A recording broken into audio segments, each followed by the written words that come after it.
दोस्तों आज हम इस वीडियो बात करने वाले हैं ITI electrician theory part number 6 हमारा रहेगा। 500 प्रश्नों की सीरीज है। इससे पहले भी हम लोग वीडियो अपलोड कर चुके हैं 1 से लेकर 5 तक। जाकर उसको देख लीजिए, प्लेलिस्ट में आपको मिल जाएगी। बहुत ही इंपॉर्टेंट ये सारे क्वेश्चन हैं। 25 महत्वपूर्ण प्रश्न आपको हम हर एक वीडियो में बताते हैं। तो चलिए वीडियो को स्टार्ट करते हैं। तो 1 से 5 तक आपको उसका प्लेलिस्ट आपको मिल जाएगा डिस्क्रिप्शन बॉक्स में। जाकर आप वहाँ से उसको वीडियो को देखिए। बहुत ही महत्वपूर्ण क्वेश्चन है। चाहे आप इलेक्ट्रीशियन थ्योरी की तैयारी कर रहे हैं या फिर आप CTI की तैयारी कर रहे हैं इंट्रेंस की, या फिर ITI फर्स्ट ईयर या फिर सेकेंड ईयर, ये सारे क्वेश्चन आपके मिक्स क्वेश्चन हैं। तो चलिए पहला क्वेश्चन हम देखते हैं। लिखा है 4 संधारित्र प्रतीक, प्रत्येक में 40 माइक्रोफैराडे समांतर क्रम में जुड़े हैं। तंत्र की तुल्य धारिकता क्या होगी। देखिए, जब भी समांतर क्रम में इसमें जुड़ा होता है, यहाँ पर थोड़ा क्वेश्चन आपको दिखाते हैं। जब भी समांतर क्रम में जुड़ा रहेगा यहाँ पर, तो आपका कुछ ऐसे जुड़ा रहेगा। यहाँ पर 4 यहाँ पर माइक्रोफैराडे में जुड़े हुए हैं। कैपेसिटर ये है, तो 4 ये जुड़ा हुआ है, 40-40 के हैं। तो इसका जो फार्मूला आपका होता है, थोड़ा आपको हम फार्मूला बता देते हैं। जब आपका समांतर में जुड़ा रहेगा तो आपका फार्मूला यहाँ पर सभी यहाँ पर ऐड हो जाएंगे। मतलब 40 + 40 + 40, मतलब 4 बार यहाँ पर ऐड हो जाएंगे। ये आपका फार्मूला होता है। C1 + C2 + C3 + C4 होता है यहाँ पर। तो यहाँ पर आपका आंसर हो जाएगा, पहला वाला आपका आंसर सही हो जाएगा, मतलब 160 माइक्रोफैराडे। ऑप्शन पहला वाला आपका सही हो जाएगा। अब बढ़ते हैं अगले प्रश्न की तरफ। देखिए, क्वेश्चन पूछा गया है, एक विद्युत फ्यूज पर आधारित होता है।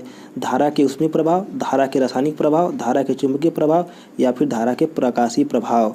तो 4 ऑप्शन में दिए गए हैं, थोड़ा आप इसको सोचिए। तो इसका आपका ऑप्शन पहला वाला सही हो जाएगा, धारा के ऊष्मीय प्रभाव पर यह आधारित होता है। धारा के ऊष्मीय प्रभाव पर जो आपका विद्युत फ्यूज होता है। अब बढ़ते हैं अगले प्रश्न की तरफ, जो हमारा प्रश्न नंबर 3 है। पूछा गया है, जब बैटरी चार्ज की जा रही हो तो टर्मिनल वोल्टेज के साथ घट जाती है। चार्जिंग दर में वृद्धि, आवेशन बढ़ाने की अवस्था, बढ़ते तापमान, चार्जिंग दर में वृद्धि। 4 ऑप्शन में दिए गए हैं, थोड़ा आप भी इसमें सोचिए। जब बैटरी चार्ज की जा रही हो तो टर्मिनल वोल्टेज के साथ घट जाती है। तो तीसरा का आपका ऑप्शन पहला वाला सही हो जाएगा। यहाँ पर चार्जिंग में वृद्धि क्या होता है, यहाँ पर चार्जिंग में वृद्धि घट जाती है। चलिए बढ़ते हैं नेक्स्ट क्वेश्चन की तरफ, जो हमारा क्वेश्चन नंबर 4 है। पूछा गया है, what does this ISO graphical symbols means.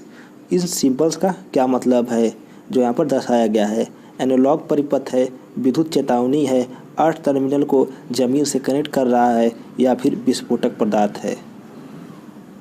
देखिए, 4 ऑप्शन में दिए गए हैं। तो दोस्तों, आप सभी लोग इस प्रश्न का जवाब हमारे कमेंट बॉक्स में ज़रूर दीजिएगा। इस वीडियो कमेंट बॉक्स में आपको आंसर कैसे देना है। मान लीजिए चौथे का ऑप्शन आपका पहला वाला सही है, तो आप हमें 4 का 1 लिख देंगे, तो हम समझ जाएंगे कि आप चौथे का पहला आंसर सही बताए हैं। तो आप इसका कमेंट जरूर करिएगा। मिलते हैं, चलते हैं अगले प्रश्न की तरफ, जो हमारा प्रश्न नंबर 5वां है। थोड़ा आप इसका देख लीजिए, क्वेश्चन देख लीजिए और सारे ऑप्शन देख लीजिए। इस प्रश्न नंबर 4 के आप ही में कमेंट जरूर रिप्लाई करिएगा। अब बढ़ते हैं प्रश्न नंबर 5वें की तरफ।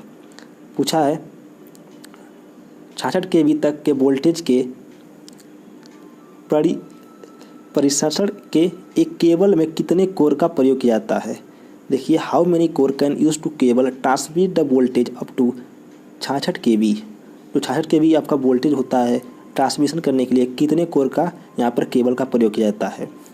1 कोर, 2 कोर, 3 कोर या फिर 5 कोर। तो 5वें का आपका ऑप्शन तीसरा वाला सही हो जाएगा। 3 कोर यहाँ पर प्रयोग करते हैं।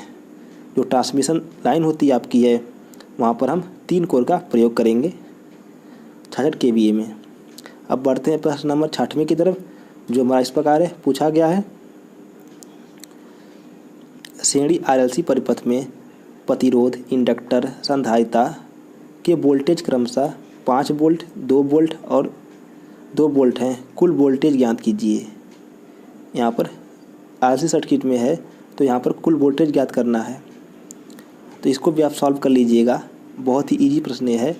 तो 6वें का आपका हो जाएगा, पहला वाला ऑप्शन सही हो जाएगा, 5 वोल्ट यहाँ पर इसका आंसर होगा। पहला वाला आपका ऑप्शन सही होगा, 5 वोल्ट ऑप्शन सही होगा। अब बढ़ते हैं अगले प्रश्न की तरफ, जो हमारा इस प्रकार है। पूछा गया है, जब इलेक्ट्रोमैग्नेटिक में इलेक्ट्रॉन गुजरता है तो इलेक्ट्रॉन से दूर हटता है ऋणात्मक प्लेट, धनात्मक प्लेट, उदासीन प्लेट या फिर ऑक्सीकरण प्लेट। 4 ऑप्शन में दिए गए हैं। तो 7वें का आपका हो जाएगा ऑप्शन नंबर पहला, ऋणात्मक प्लेट जो होता है यहाँ पर ये दूर हटता है। चलिए बढ़ते हैं प्रश्न नंबर 8वें की तरफ। प्रश्न नंबर हमारा 8 है। पूछा गया है, स्प्लिट रिंग को समानता से बनाया जाता है। 4 ऑप्शन दिए गए हैं, कार्बन, स्टील, कॉपर, एलॉय या फिर एल्युमिनियम। देखिए स्प्लिट रिंग किसका बनाया जाता है, 4 ऑप्शन इसमें दिया गया है।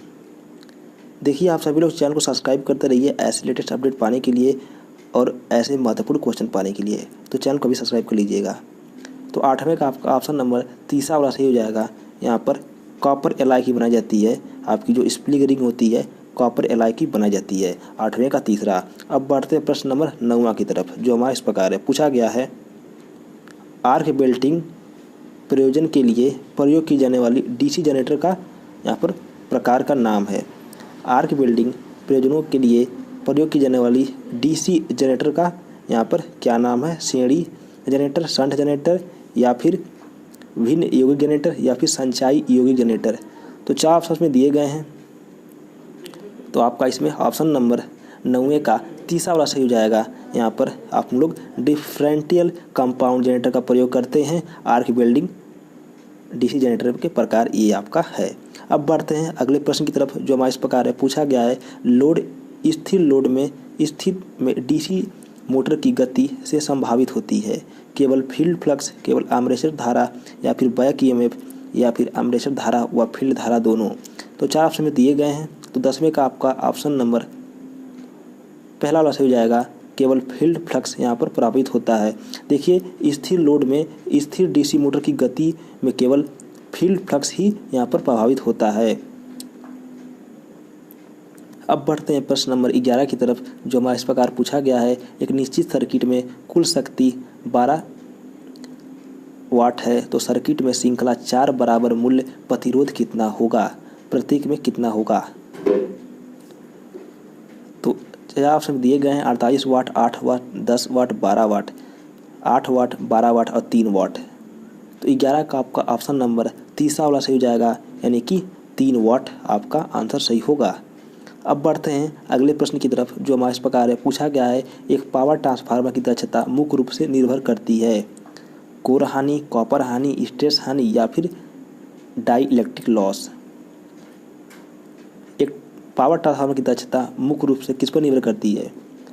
तो 12 का आपका हो जाएगा आंसर नंबर पहला वाला सही हो जाएगा, यानी कि कोर हानि पर निर्भर करती है पावर ट्रांसफार्मर की जो एफिशिएंसी होती है।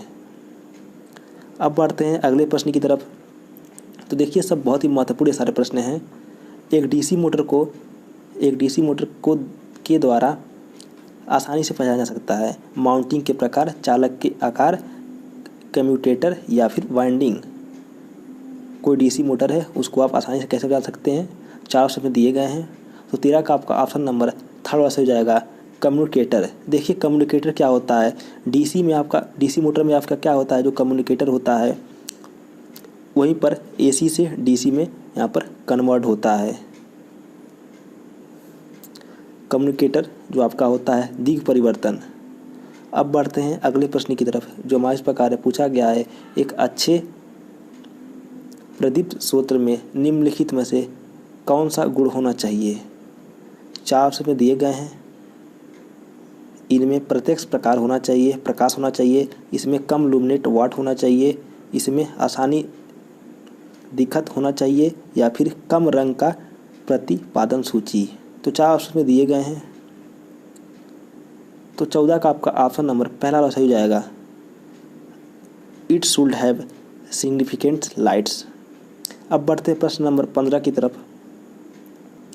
प्रश्न नंबर 15 पूछा गया इसमें है, द सीआरओ इज प्राइमरी। मुख्य रूप से सीआरओ है ammeter, wattmeter, voltmeter या फिर यहाँ पर वाट घंटा मीटर। तो 4 ऑप्शन में दिए गए हैं। CRO क्या है, तो 15 का आपका हो जाएगा ऑप्शन नंबर दूसरा सही हो जाएगा। यहाँ पर वोल्ट मीटर यहाँ पर है। अब बढ़ते हैं अगले प्रश्न की तरफ। प्रश्न नंबर हमारा 16 है। पूछा गया है दशमलव संख्या 58 का बाइनरी समतुल्य क्या होगा।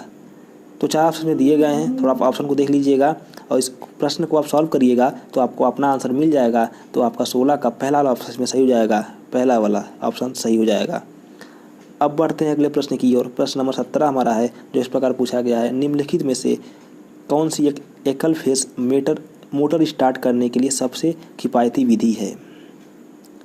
सिंगल फेस मोटर को यहाँ पर स्टार्ट करना है तो कैपेसिटेंस स्टार्ट विधि या फिर पोनी मोटर स्टार्ट विधि या फिर इंडक्टेंस स्टार्ट या फिर रिएक्टेंस स्टार्ट। तो 4 ऑप्शन में दिए गए हैं। तो 17 का आपका हो जाएगा आंसर नंबर पहला,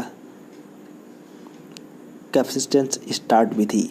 अब बढ़ते हैं प्रश्न नंबर 18 की तरफ।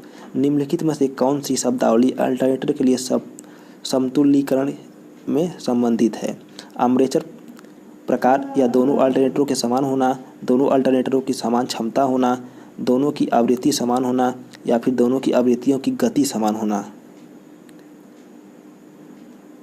तो देखिए यहाँ पर समतुल्य यहाँ पर पूछा गया है आपसे है, संबंध पूछा गया है क्या होना चाहिए। तो 18 का आपका हो जाएगा ऑप्शन नंबर तीसरा सही हो जाएगा, यानी कि दोनों की आवृत्ति समान होनी चाहिए, दोनों की आवृत्ति समान होनी चाहिए। अब बढ़ते हैं प्रश्न नंबर 19 की तरफ, जो हमारे इस प्रकार पूछा गया है कम दक्षता के साथ पावर एम्पलीफायर है। कम अग्र वायोस, कम उल्टा वायस या फिर अधिक डीसी पावर खपत या फिर इनमें से कोई नहीं। तो प्रश्न नंबर हमारा 19 का ऑप्शन नंबर तीसरा सही हो जाएगा, डीसी, अधिक डीसी पावर खपत। अब बढ़ते हैं प्रश्न नंबर 20 की तरफ, जो इस प्रकार पूछा गया है कंट्रोल पैनल के अंदर विद्युत तारों के लिए एक मार्ग प्रदान कराता है। रेसवे या फिर कंट्रोल ट्रांसफार्मर या फिर लिमिट स्विच या फिर ELCB। तो 20 का हो जाएगा आपका ऑप्शन नंबर पहला, यानी कि रेसवे।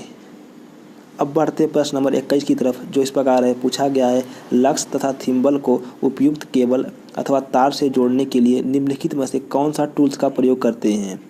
कीपिंग टूल्स या फिर डिन रेल या फिर रेसवे या फिर thermal overload relay.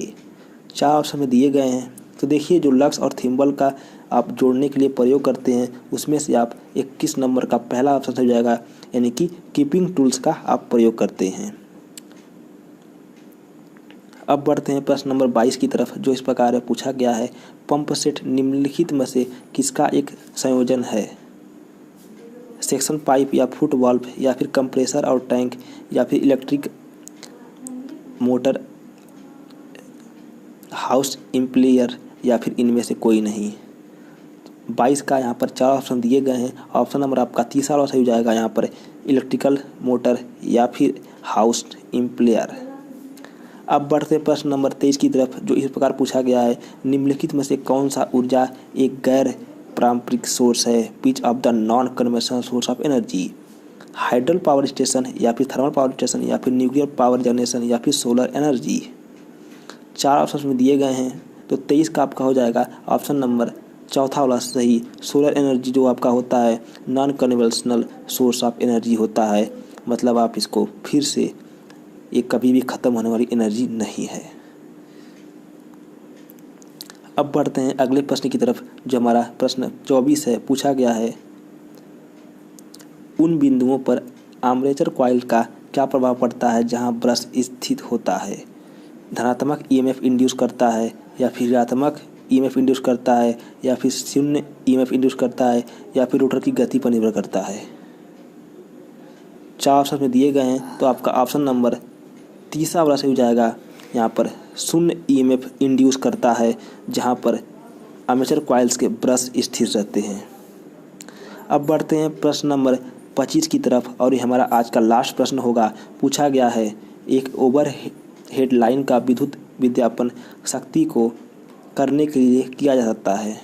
N overload line में be use to electric power transmit और डिस्ट्रीब्यूट या फिर रिलेक्टिफाई परिशोधन। 4 ऑप्शन में दिए गए हैं। तो 25 का आपका ऑप्शन नंबर तीसरा वाला सही हो जाएगा, ट्रांसमिट या फिर डिस्ट्रीब्यूट आप कर सकते हैं।